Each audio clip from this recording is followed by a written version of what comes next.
नमस्कार. आपली भारतीय भाषा आपण वाचवल्या पाहिजेत. का वाचवल्या पाहिजेत? कारण की आपल्या भारतीय भाषेत जे नॉलेज आहे जीवनाचं किंवा भौतिक वादाचंसुद्धा जे ज्ञान आहे ते कुठेही नाही आहे. आणि हेच ज्ञान चोरून बाहेर देशातील लोकं ह्याच ज्ञानावरती PhD वगैरे करतायत आणि त्यातून लाखो करोडो पैसे कमवत आहेत आपल्याच ज्ञानावर. आणि आपण त्यांच्या हाताखाली तिकडे जाऊन कामं करतो. हे किती किती लज्जास्पद गोष्ट ही. जे आपलं आहे ते आपण गमावून बसतोय.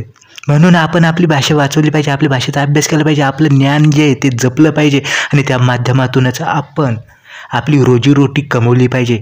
हे ज्ञान एवढं अखंड आहे ना आपलं, यामधून अनेक पिढ्यांनी त्यांचं आयुष्य कमवलंय, जगलंय हे.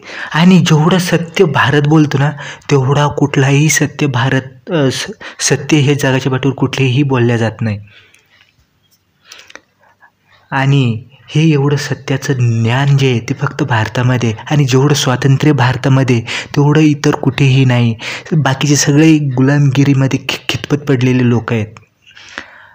तर म्हणून आपण लवकरात लवकर जगलं पाहिजे. आपली भाषा, आपली संस्कृती आपण जपली पाहिजे. आजकाल आपण सगळे इंग्लिशच्या आहारी जातोय आणि इंग्लिश ही एक फक्त पैशासाठी वापरली जाणारी भाषा आहे. आणि ती इथे का एवढी झपाट्याने पसरली तर फक्त पैशासाठी, बाकी काहीही नाही. तिच्यामध्ये कुठलंही तथ्य नाही आहे. जेवढी समृद्ध आपली मराठी भाषा आहे, जेवढी कन्नड आहे, जेवढी तेलुगू आहे, इथल्या भारतीय प्रत्येक भाषा एवढी परफेक्ट आहे ना, जगातील तशी दुसरी कुठलीही भाषा परफेक्ट नाही आहे. ग्रॅमॅटिकली असेल किंवा व्याकरणाच्या दृष्टीने मग आपण म्हणू शकतो. आता ऐकून माझ्या तोंडूनसुद्धा अनेक इंग्लिश शब्द यायला लागलेत. हे माझं मी दुर्दैव समजतो की मला व्यक्त होताना पण इंग्लिशचा आधार घ्यावा लागतो. हे किती दुर्दैव असेल. आणि आपण जागे होऊन लवकरात लवकर आपली भाषा जगवली पाहिजे. आणि सगळ्यांनी आपल्या पुरातन भाषेचा अभ्यास केला पाहिजे, तिला जपलं पाहिजे, तिच्यामध्ये वृद्धी केली पाहिजे आणि तिच्याच माध्यमातून आपले रोजगार आपण निर्मिती केली पाहिजे. शिवाजी महाराजांनी जो राज्यकारभार होता तो मराठी भाषेतून आणला आणि आत्ताच तो राज्यकारभार आता इंग्लिशमध्ये ट्रान्सफर होतो. हे किती दुर्दैव आहे ना. शिवाजी महाराजांनी हाच राज्यव्यवहार उर्दूतून मराठीत होण्यासाठी संघर्ष केला, प्रचंड संघर्ष केला. आणि आज आपण स्वतःच ते इंग्लिशचे गोडवे गातोय. आणि त्या इंग्रजांनी येऊन आपल्यावर किती वर्ष राज्य केलं, किती लुटलं आपल्याला, आणि तरी पण आपण त्यांची भाषा, त्यांची संस्कृती जोपासतोय म्हणल्यावर किती दुर्दैव आहे ना आपलं हे. आणि त्याचबरोबर आपली मुलं आपण कुठे मराठी शाळेत नाही टाकत शिकायला, कॉन्व्हेंटला टाकतो, इंग्लिश मिडियमला टाकतो. आणि तिथे काय शिकवलं जातं? आपलं तत्त्वज्ञान नाही शिकवलं जात तिथे काय शिकवलं जातं? आणि अशामुळं आपला समाज सगळा समाज संपत चालला आहे, आपली संस्कृती संपत चालली आहे. तिथं अशा पद्धतीचं ज्ञान शिकवलं जातं की ते नंतर आपल्या आईवडिलांना लाथडून कुठेतरी परदेशात सेटल होतात आणि आईवडिलांकडे धुंकूनसुद्धा बघत नाहीत. किती विदारक सत्य आहे ना हे. आणि मेन म्हणजे आईवडिलांमध्ये आणि मुलामध्ये जी बॉन्डिंग असायला पाहिजे, जी भाषेची दुवा असायला पाहिजे, ती तिथं राहतच नाही.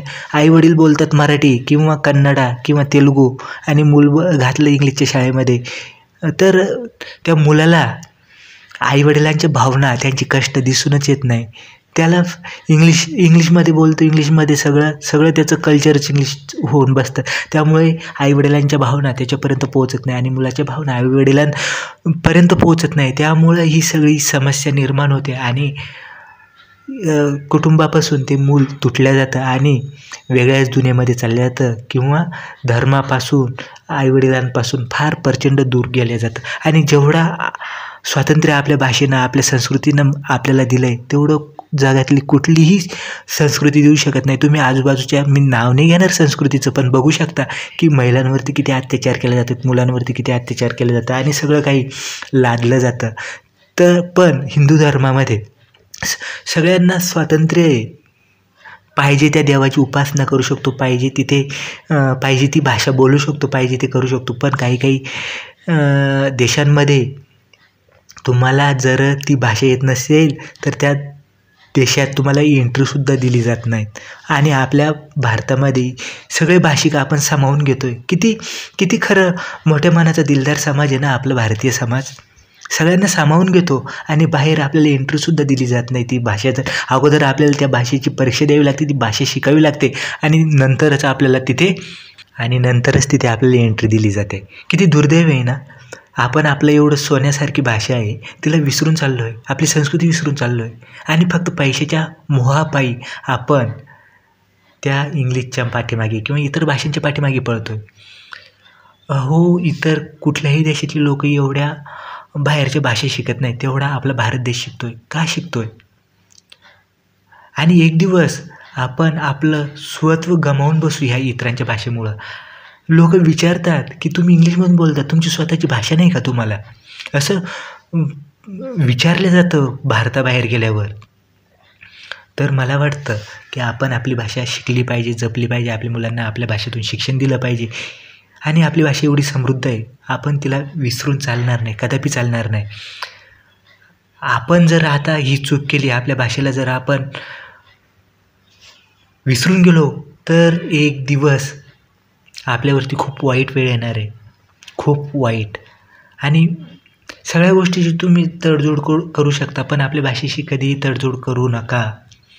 आत्ता वेळ आहे, आपली भाषा जपा, खूप जपा आपल्या भाषेला.